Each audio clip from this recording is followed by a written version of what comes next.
میرے ساتھ دیکھیں مکاشفہ کی کتاب اس کا 19واں باب، مکاشفہ کی کتاب اس کا 19واں باب، 19ویں باب کی پہلی آیت سے لکھا ہے، ان باتوں کے بعد میں نے آسمان پر گویا بڑی جماعت کو بلند آواز سے یہ کہتے سنا کہ ہاللویا، نجات اور جلال اور قدرت ہمارے خدا ہی کی ہے، کیونکہ اس کے فیصلے راست اور درست ہیں، اس لیے کہ اس نے اس بڑی کسبی کا انصاف کیا جس نے اپنی حرام کاری سے دنیا کو خراب کیا تھا اور اس سے اپنے بندوں کے خون کا بدلہ لیا۔ پھر دوسری بار انہوں نے ہاللویا کہا اور اس کے جلنے کا دھواں عبدالباد اٹھتا رہے گا، اور 24 بزرگوں اور 4 جانداروں نے گر کر خدا کو سجدہ کیا جو تخت پر بیٹھا تھا اور کہا آمین ہاللویا۔ یہ پہلی دفعہ نئے عہد میں ہاللویا کا لفظ استعمال کیا گیا ہے۔ اس سے پہلے ہم نے دیکھا تھا کہ اس سے پہلے اس کا استعمال کہاں پر ہے؟ پرانے عہد میں ہے۔ پرانے عہد میں، نئے عہد میں ہاللویا کا استعمال نہیں کیا گیا۔ یہ پہلی جگہ ہے جہاں پر ہاللویا لفظ، جس کا مطلب ہے پریز دی لارڈ یا خداوند کی تعریف ہو، استعمال کیا گیا ہے۔ ایسا ماحول ہے، ایسا واقعہ ہے کہ اگر آپ یہ سمجھیں کہ صرف اس پل کے لیے سارا مکاشفہ لکھا گیا ہے تو یہ بالکل صحیح بات ہوگی، کیونکہ اب کیا ہونے والا ہے؟ اب مسیح آنے والا ہے۔ یہ آپ نے غور سے سننی ہے ساری باتیں۔ اب مسیح آنے والا ہے، اب وقت آ چکا ہے کہ مسیح دنیا میں عدالت کے لیے آئے، ججمنٹ کے لیے آئے۔ لیکن یہ ججمنٹ وہ والی نہیں ہے جو زندوں اور مردوں کی ججمنٹ ہے۔ یہ ججمنٹ کن لوگوں کی ہے؟ جو اس دنیا میں زندہ ہیں اور جنگ لڑیں گے، جو دنیا میں زندہ ہیں اور جنگ لڑیں گے۔ کیونکہ ابھی ہوا کیا ہے کہ 6 باب سے لے کر 18ویں باب تک ہم نے دیکھا کہ ایک کے بعد دوسری، دوسری کے بعد تیسری، تیسری کے بعد چوتھی آفت آئی۔ بہت زیادہ آفتیں اس دنیا نے فیس کی ہیں، بلکہ یہ آفتیں ٹوٹل 16ویں باب تک ہیں، اور 17ویں اور 18ویں باب میں ہم نے دیکھا کہ بابل کو گرایا گیا، اور بابل کیا تھا؟ دنیا کا مذہبی اور سیاسی اور مادی اور مٹیریلسٹک نظام تھا۔ اس کے بارے میں بتایا گیا ہے کہ یہ بھی اس میں گرایا گیا ہے۔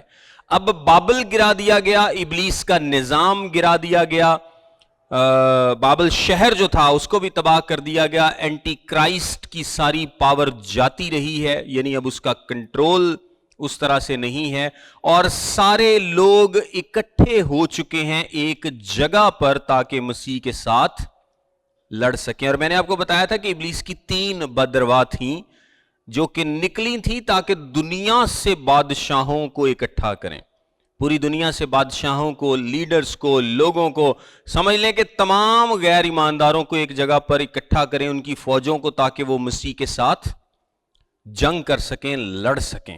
شاید ایک آخری ٹرائی کرنے کے چکر میں ہے اینٹی کرائسٹ بھی، اس کا جھوٹا نبی بھی، ابلیس بھی، کہ شاید اس دنیا پر ہمارا کنٹرول باقی رہ جائے۔ لیکن اب کنٹرول ان کا باقی نہیں رہے گا، کیونکہ خدا کی تمام آفتیں ختم ہو چکی ہیں۔ وہ جتنی مہریں تھیں وہ کھولی جا چکی، جتنے نرسنگے تھے وہ پھونکے جا چکے، اور جتنے پیالے تھے وہ ڈیلے جا چکے ہیں۔ لیکن ابھی دنیا ختم نہیں ہوئی، ابھی دنیا ختم نہیں ہوئی، اور نہ ہی سارے ایماندار ابھی، غیر ایماندار ابھی ختم ہوئے ہیں۔ سو یہ لوگ اکٹھے ہوتے ہیں کہ جنگ کریں۔ اب جو فرشتے ہیں آسمان پر، جو آسمان کی مخلوقات ہیں، جو چرچ ہے، ہم نے کیا بولا تھا کہ چرچ 7 سال قبل، یعنی اس مصیبت کے دور سے پہلے اٹھا لیا گیا تھا۔ چرچ 7 سال پہلے اٹھا لیا۔ سو اب چرچ کہاں پر موجود ہے؟ چرچ آسمان پر موجود ہے۔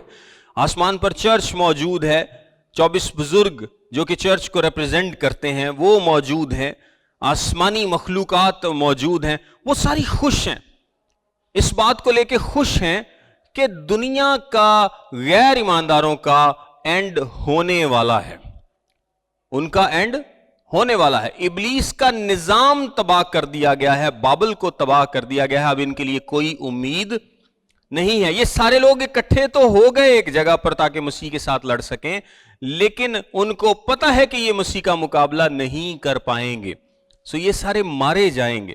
سو اس خوشی میں، کیونکہ اب چیزیں اپنے انجام کو پہنچ رہی ہیں، آسمان پر ایک خوشی منائی جا رہی ہے، کیونکہ خداوند فاتح ہوا ہے،